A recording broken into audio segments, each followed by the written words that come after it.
జడ్జెస్ను elect చేసుకుంటే ఎలా ఉంటుంది? మనం సాధారణంగా ఎమ్మెల్యేస్, ఎంపీస్‌ని ఎలక్ట్ చేసుకుంటాం కదా! అలానే మనకు కావాల్సిన వాళ్ళని జడ్జెస్‌గా ఎన్నుకుంటే ఎలా ఉంటది? ప్రపంచంలో మెక్సికో ఈ ప్రయత్నమే చేస్తోంది. మెక్సికో సెనేట్ వాళ్ళు నిన్న ఒక జ్యుడిషియల్ రిఫార్మ్ పాస్ చేశారు. అదే జడ్జెస్ పాపులర్ ఓటు ద్వారా ఎలక్ట్ అవుతారు. మెక్సికన్ సుప్రీంకోర్టు వరకు, దిగువ కోర్టు నుంచి మెక్సికన్ సుప్రీంకోర్టు వరకు దాదాపు 6,500 జడ్జెస్ను ఎలక్షన్ ద్వారా ఎన్నుకోవాలని చెప్పి ఒక రిఫార్మ్ తీసుకొచ్చారు. అసలు ఎందుకు తీసుకొచ్చారు? మెక్సికోలో మొరెనా పార్టీ అని చెప్పి కొత్త పార్టీ అధికారంలోకి వచ్చింది. అక్టోబర్ 1వ తారీఖు నుంచి మెక్సికో అధ్యక్షురాలుగా క్లాడియా షీన్బామ్ రాబోతోంది. అదేవిధంగా ఓడిపోయిన వ్యక్తి, అంటే ప్రెసిడెంట్గా వెనక్కి వెళ్ళిపోతున్న వ్యక్తి, సెప్టెంబర్ 30తో ఆయన పదవీ కాలం అంతమవుతున్న వ్యక్తి అనమాట, లోపెజ్ ఒబ్రడార్. వీళ్ళిద్దరూ కూడా ఈ రిఫార్మ్కి సన్నద్ధంగా ఉన్నారు. వాళ్ళకి జడ్జెస్ ఎన్నిక అవ్వాల్సిందే.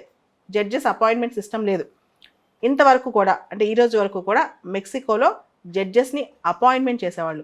మెక్సికన్ ప్రెసిడెంట్ కొన్ని పేర్లు షార్ట్ లిస్ట్ చేసి సెనేట్కి పంపిస్తే సెనేట్ అప్రూవ్ చేసేది, అది ప్రాసెస్. కాకపోతే ఇప్పుడు మెక్సికోలో జడ్జెస్ని ఎలక్ట్ చేయాలనుకున్నారు. దానికి కారణం ఏంటి? ప్రధానంగా అక్కడున్న అధికారంలో ఉన్న వాళ్ళు, ముఖ్యంగా వెళ్ళిపోయే ప్రెసిడెంట్, రాబోతున్న ప్రెసిడెంట్ ఒక మాట నమ్ముతున్నారు. మెక్సికోలో జ్యుడిషియరీ బాగా పాడైపోయింది, కరప్ట్ అయిపోయింది, నెపోటిజం, ఫేవరెటిజం చాలా వచ్చేసాయి. ఆర్గనైజ్డ్ క్రైమ్కి, వైట్ కాలర్ క్రైమ్కి వీళ్ళు సపోర్టివ్గా వ్యవహరిస్తున్నారు. మెక్సికోలో మనకు తెలుసు ఆర్గనైజ్డ్ క్రైమ్ చాలా ఎక్కువ, డ్రగ్స్ చాలా ఎక్కువ. సో ఇవన్నీ పక్కకు పోవాలంటే, ముఖ్యంగా ఎవరైతే ప్రెసిడెంట్ ఓడిపోయారో, వెళ్ళిపోతున్నారో, ఆయన లోపెజ్ ఒబ్రడార్, ఈయన చేసిన చాలా రిఫార్మ్స్ అక్కడ మెక్సికన్ సుప్రీంకోర్టు కొట్టేసింది. ఎనర్జీ సెక్టర్లో, సెక్యూరిటీ సెక్టర్లో, వీటన్నిటిలో చాలా రిఫార్మ్స్ని తీసేసింది అనమాట. చాలా రిఫార్మ్స్ని సుప్రీంకోర్టు అక్కడ అప్రూవ్ చేయలేదు. ఇది కూడా కోపమైన చాలా ఉంది. ఇవన్నీ పెట్టుకుని జడ్జెస్ని ఎలక్ట్ చేయాలి. ప్రపంచంలోనే జడ్జెస్ ఎన్నికా విధానం తీసుకొచ్చిన మొట్టమొదటి దేశం మెక్సికో. అయితే ఎన్నికా విధానమే కాదు, వాళ్ళ టెన్యూర్కి సంబంధించి, వాళ్ళ ఎలిజిబిలిటీకి సంబంధించి చాలా మార్పులు చేసేసారనమాట.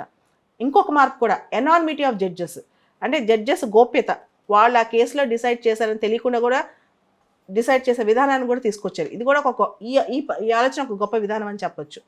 అయితే దీన్ని మెక్సికోలో చాలామంది లా స్టూడెంట్స్, చాలామంది కామన్ పీపుల్, వర్కర్స్, ఎంప్లాయీస్, జ్యుడిషియరీలో పనిచేసే వాళ్ళు, ఈవెన్ సుప్రీంకోర్టు జడ్జి, వీళ్ళందరూ కూడా క్రిటిసైజ్ చేస్తున్నారు ఇది చాలా తప్పు అని.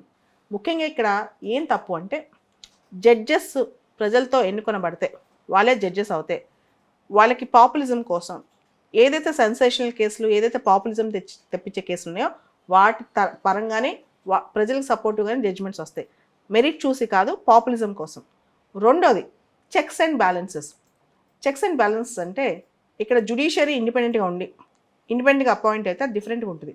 అలా కాకుండా లెజిస్లేటర్స్, జ్యుడిషియరీ అందరూ పీపుల్తో ఎన్నుకోబడితే ప్రాపర్ చెక్స్ అండ్ బ్యాలెన్సెస్ ఉండవు. సపరేషన్ ఆఫ్ పవర్స్ మీనింగే పోతుంది అనమాట. ఇవన్నీ పక్కన పెడితే మెక్సికోతో మేజర్ ట్రేడింగ్ పార్ట్నర్స్ USMCA, దీనిలో అమెరికా, కెనడా కూడా ఉన్నాయి. అమెరికా, కెనడా ఈ నిర్ణయాన్ని బాగా తప్పు పడుతున్నాయి. అమెరికా అంది దీనివల్ల డెమోక్రసీ డేంజర్లో పడుతుంది, ప్రజాస్వామ్యమే డేంజర్లో పడుతుంది. అంతేకాదు ఇంకా కూడా, అంటే పాపులర్ ఓట్ అనేది జడ్జెస్ అపాయింట్మెంట్లో చాలా బ్యాడ్ కాన్సెప్ట్ అని చెప్పి అమెరికా చెప్పింది. కెనడా కూడా దీనివల్ల ఇన్వెస్టర్స్ రారు అని చెప్పేస్తుంది. దీనివల్ల ఇంకా క్రైమ్స్ ఇలాంటి పెరుగుతాయి కానీ తగ్గవు అని చెప్పి కూడా రెండు దేశాలు అభిప్రాయపడుతున్నాయి. ముఖ్యంగా మెక్సికో నుంచి ఎక్స్పోర్ట్స్ కొనుక్కునే వాళ్ళు 86% ఎక్స్పోర్ట్స్ మెక్సికో నుంచి అమెరికా, కెనడానే కొనుక్కుంటారు.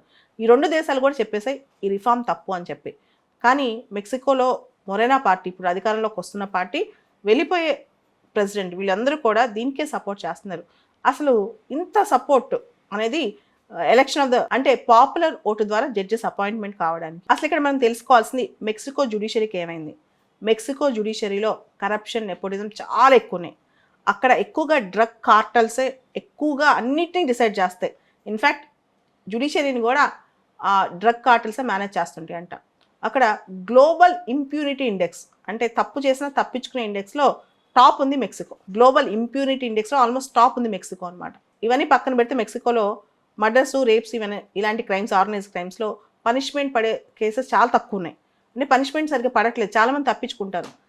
ఇవన్నీ మారాలంటే జ్యుడిషియరీ రిఫార్మ్స్ రావాలి. ఇప్పుడున్న సిస్టంలో అక్కడ జ్యుడిషియరీ చాలా బ్యాడ్గా ఫంక్షన్ చేస్తుందంట.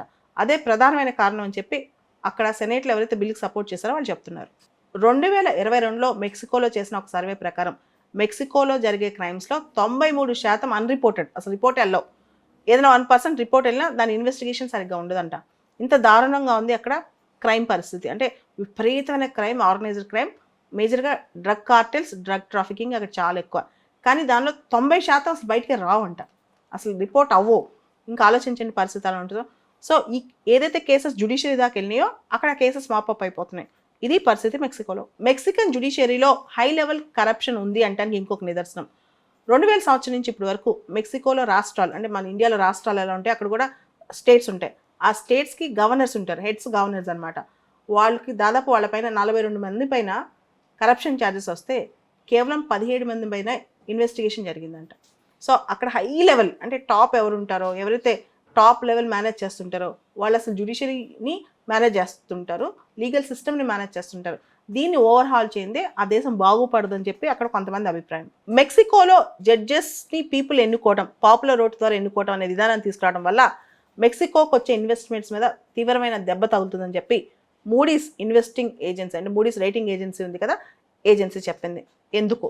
దాదాపు 1.5% ఆఫ్ మెక్సికన్ జీడిపి ఎఫెక్ట్ అవుతుందంట.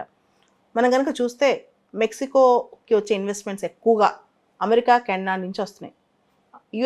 MCA, United nations, Mexico, Canada వాళ్ళ మధ్య అగ్రిమెంట్ ఉంది. దీని ప్రకారం అక్కడి నుంచి వస్తుంటాయి అన్నమాట. సో చాలా క్లోజ్గా ఈ మెక్సికోనే చాలా దగ్గరకు ఉంటాం, చీప్ లేబర్ ఉంటాం, ఇవన్నీ ఉండటం వల్ల కూడా చాలా ఫాస్ట్గా ఇన్వెస్ట్మెంట్స్ వస్తాయి. అయితే ఇప్పుడు క్వశ్చన్ ఏంటంటే, రూలింగ్ పార్టీ ఏదైతే లెజిస్లేచర్ కంట్రోల్ ఉందో, ఎగ్జిక్యూటివ్ కంట్రోల్ ఉందో, ఇప్పుడు జ్యుడిషియరీ కూడా ఆల్మోస్ట్ సేమ్ పార్టీ కానీ సేమ్ సిస్టంలోకి వెళ్ళిపోద్ది. ఇండిపెండెన్స్ ఆఫ్ జ్యుడిషియరీ ఉండదు. ఎప్పుడైతే జ్యుడిషియరీ ఆర్గనైజ్డ్గా ఫ్రీగా ఉండదో ఆటోమేటిక్గా ఇన్వెస్టర్స్కి భయం వేస్తుంది. భయం వేసి వాళ్ళు పెట్టుబడులు పెట్టకపోవచ్చు అనమాట. ఇట్లాంటి జరిగే ప్రమాదం ఉంది. మెక్సికోకి 50 సంవత్సరాలు వెనక్కి వెళ్ళిపోయే ప్రమాదం ఉందని చెప్పి మూడీస్ రేటింగ్ ఏజెన్సీ చెప్తోంది. కానీ మెక్సికోలో మాత్రం ప్రొటెస్టులు జరుగుతున్నా గవర్నమెంట్ మాత్రం దీనిలో స్ట్రాంగ్గా ఉంది. మరి చివరికి జడ్జెస్ పాపులర్ ఓట్ ద్వారా ఎన్నికవుతారో లేదో, ఎందుకంటే వచ్చే సంవత్సరం చాలా ఎన్నికలు రాబోతున్నాయి. మెక్సికోలో జడ్జెస్కి అపాయింట్మెంట్స్కి చాలా రాబోతున్నాయి అంటే వేకెన్సీస్. మరి ఎన్నికల విధానంలో వాళ్ళ ప్రజలు ఎలా రెస్పాండ్ అవుతారో చూడాలి మరి.